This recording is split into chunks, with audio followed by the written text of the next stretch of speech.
और आज हम बात करने वाले हैं बाल विकास और शिक्षा शास्त्र की यूनिट 5 के बारे में।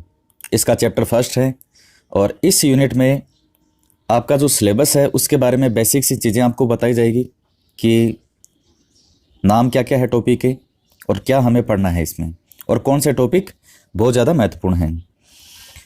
देखिए, ये यूनिट सबसे लास्ट यूनिट है और कोई ज़्यादा बड़ी यूनिट नहीं है ये, लेकिन कम से कम जो एवरेज है 5 से 6 क्वेश्चन का वो तो इसमें से आएंगे।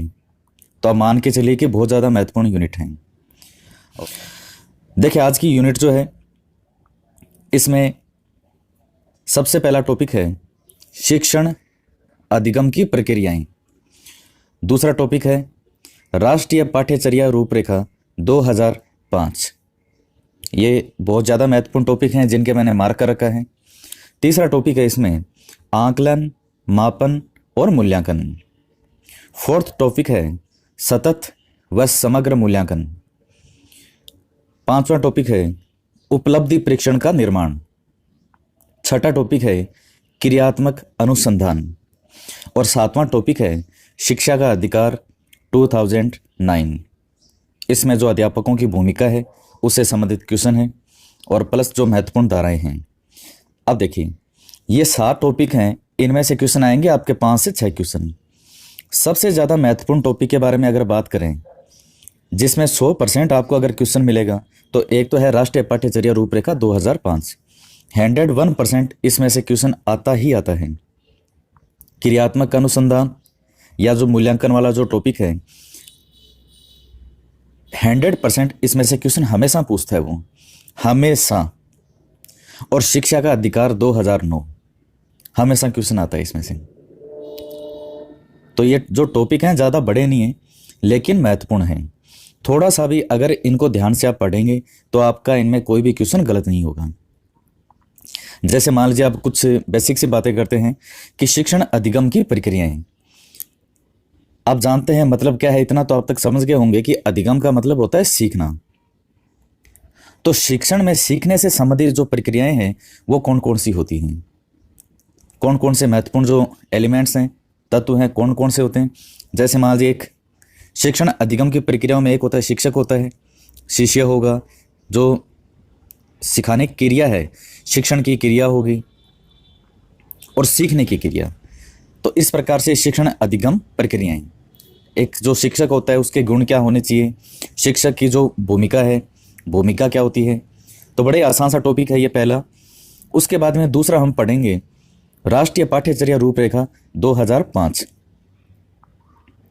अब आपने एक नाम सुना होगा प्रोफेसर यशपाल, तो समिति का नाम भी आता है प्रोफेसर यशपाल समिति।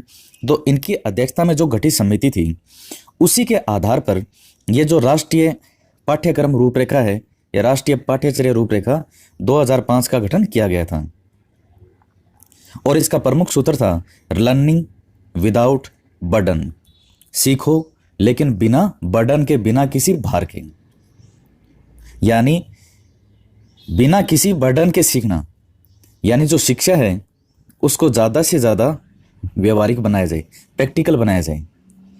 अब इसके बाद में हम कौन कौन से टॉपिक इस पाठ्यचर्या रूपरेखा में, सबसे पहला तो कि 2005 की जो आवश्यकता है वो हमें क्यों हुई थी, इसके लक्ष्य क्या क्या है राष्ट्रीय पाठ्यचर्या रूपरेखा के, और इसमें प्रमुख जो बाधाएं हैं वो क्या क्या है।